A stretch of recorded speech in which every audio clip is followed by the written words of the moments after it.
El jazz llegó a Colombia hace 100 años. Si bien hay muy pocas fotos, hay muy pocos documentos, sí existe un registro muy clave en 1927, en el cual la Jazz Band A Bolívar y la Boada Jazz Band ya tocaban ragtime y foxtrot. Sé que esto parece increíble y para los colombianos que habitamos la escena creo que puede ser muy difícil de romper la idea que tenemos de que el jazz hasta ahora está comenzando a iniciar o de que si a lo mucho llevamos una o dos generaciones de esta música, pero realmente incluso ya desde los 30s y los 40s había orquestas como la Sosa Jazz Band y la Jazz Band Colombia que ya estaban tocando en la ciudad. Sin embargo, es que claro, no es sino hasta 1961 que se compone y se publica el primer disco de jazz grabado en Colombia, el cual era como una especie de popurrí de canciones tradicionales colombianas en diálogo con armonías y técnicas utilizadas en el jazz norteamericano de la época.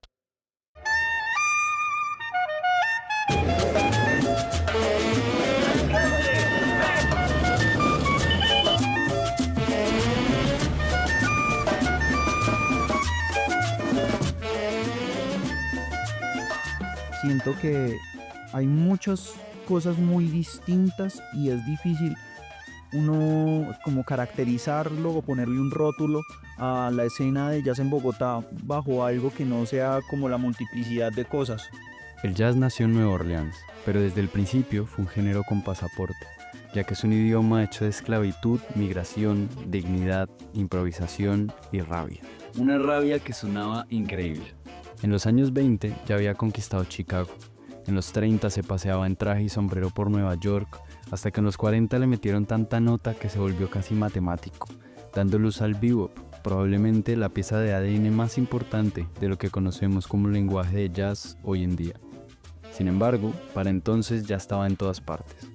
En América Latina aterrizó con ecos de otras músicas. En Cuba se volvió Latin Jazz, en Brasil se tomó de la mano con el Bossa Nova e incluso en México fue mariachi con Big Band. Pero que claro, como no, en Colombia es un poco más complicado. Para entender un poco cómo fue que llegó y evolucionó, nos remontamos a la década de los 20, década en que el país entero vio el inicio de un crecimiento que más tarde daría una gran ilusión de progreso. El petróleo llegando en grandes cantidades, la radio y la edad de oro del cine colombiano con sus primeros cortometrajes.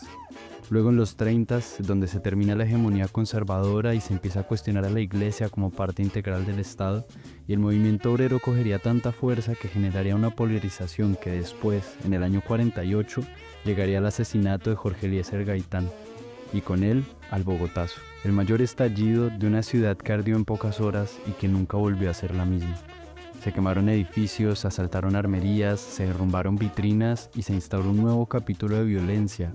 Esto consistió en más de una década de asesinatos, desplazamientos, tortura y silencio en zonas rurales. Ya desde los 40, los músicos colombianos de la época empezaban a mostrar un arraigo y un interés muy grande en estas músicas como un canal creativo y de expresión. De hecho, las big bands de Glenn Miller, Benny Goodman, Duke Ellington, Count Basie, Chick Webb y muchos otros sirvieron de modelo para la conformación de las primeras orquestas de este tipo en el país, como la Jazz Band de la emisora Atlántico, la orquesta de Lucho Bermúdez o la orquesta de Pacho Galán durante los 40. Estos grandes directores fueron los primeros que pusieron de moda la música costeña o tropical a través del porro, la cumbia y el merecumbé, en un formato similar a la big band, dando un primer paso hacia la reinterpretación del jazz desde el sabor mestizo colombiano. Sin embargo, todavía no era el momento del jazz como movimiento. Colombia estaba ocupada aprendiendo a bailar encima del dolor.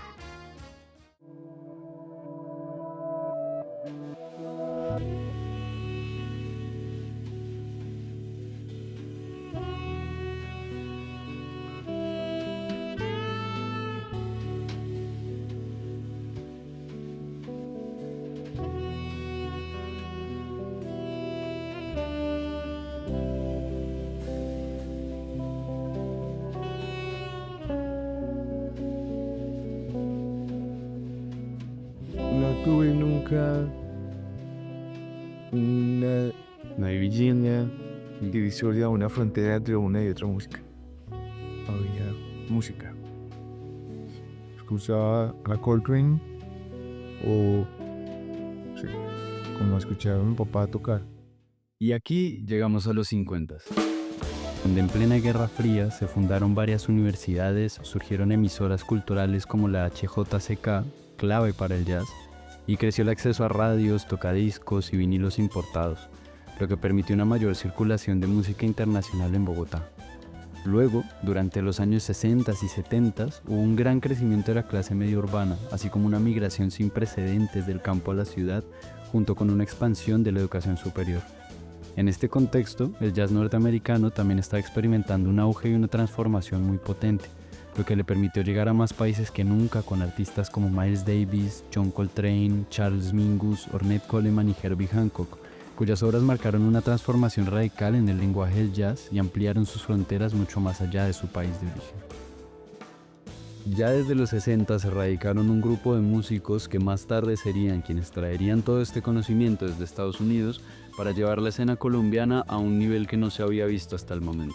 Yo siento que las personas que hicieron como ese trabajo en un principio, las personas que emigraron de Colombia a otros países como Nueva York o Europa y estudiaron eso y volvieron sea para quedarse o para hacer un par de conciertos e inspirar personas. Algunos de ellos fueron Eddie Martínez, Gabriel Rondón, Francisco Sumaqué, Héctor Martiñón, Jay Rodríguez, Antonio Arnedo, nuestro entrevistado, y muchos otros, quienes establecieron un escenario de diálogo entre la música colombiana y la tradición jazzística norteamericana y afrocubana. Estos músicos llegaron a tocar con figuras icónicas como Rey Barreto, Prince, Mongo Santamaría, Tito Puente, Freddie Hubbard, Paquito de Rivera, e incluso, en el caso de Jay Rodríguez, con el mismísimo Dizzy Gillespie y Ornette Coleman. Sobre todo era la parte de quién traía o quién descifraba la información.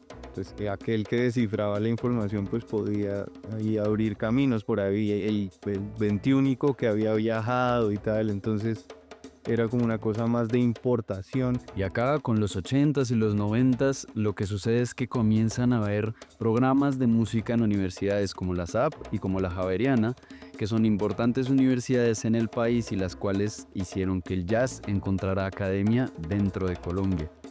Y claro, cómo no, con todo esto pues también empezaron a crearse discusiones que son muy fértiles a fin de cuentas y que hasta hoy en día siguen vivas, que tiene que ver por ejemplo con puristas versus mestizos, estándares versus música popular colombiana, Coltrane versus Lucho Bermúdez, no sé, pero esto sigue hasta hoy en día y realmente creo que es la riqueza de Colombia, por el contrario de una discusión estéril o algo por el estilo. Es una escena que es muy entusiasta, creo que es muy entusiasta, porque cada vez yo veo que hay más peladitos, más jóvenes, más chinos que están estudiando y que cogen con rigor esta vaina pues de estudiar la música. Bueno, ¿y qué es lo que ocurre? Que ya en este momento en paralelo en Colombia empieza a crearse como todo un ecosistema de medios que empiezan a complejizar la escena y empiezan a darle una diversidad y una visibilidad que no tenía antes. Entonces, por un lado está pues la creación de Jazz al Parque, por supuesto, demasiado importante y que sigue hasta hoy en día después de más de 25 años. Y con él la creación de todo lo que es el programa de Jazz Mutante en Canal Capital, sellos independientes como Tambora Records, colectivos como La Distritofónica, radios como la UNAL o Radio UNAL o Javeriana FM, los cuales tienen franjas enteras dedicadas al jazz internacional. Y bueno, si realmente les interesa y quieren profundizar un poco más, bien sea que sean colombianos o no, si son parte de la escena o no, les dejo una larga lista de artistas que no puedo condensarlos a todos porque son cientos, pero es un buen inicio para los curiosos y que quieran pues explorar un poquito más de este tema.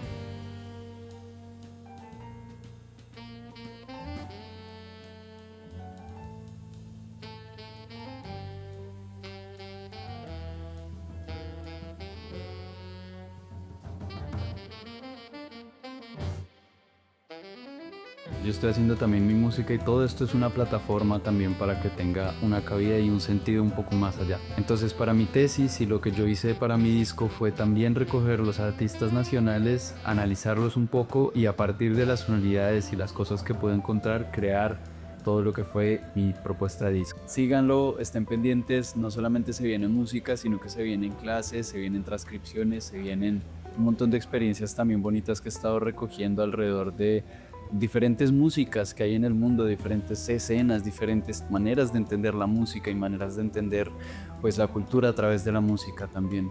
Un gran saludo desde Corea del Sur y ahí nos vemos la próxima. Chao, chao.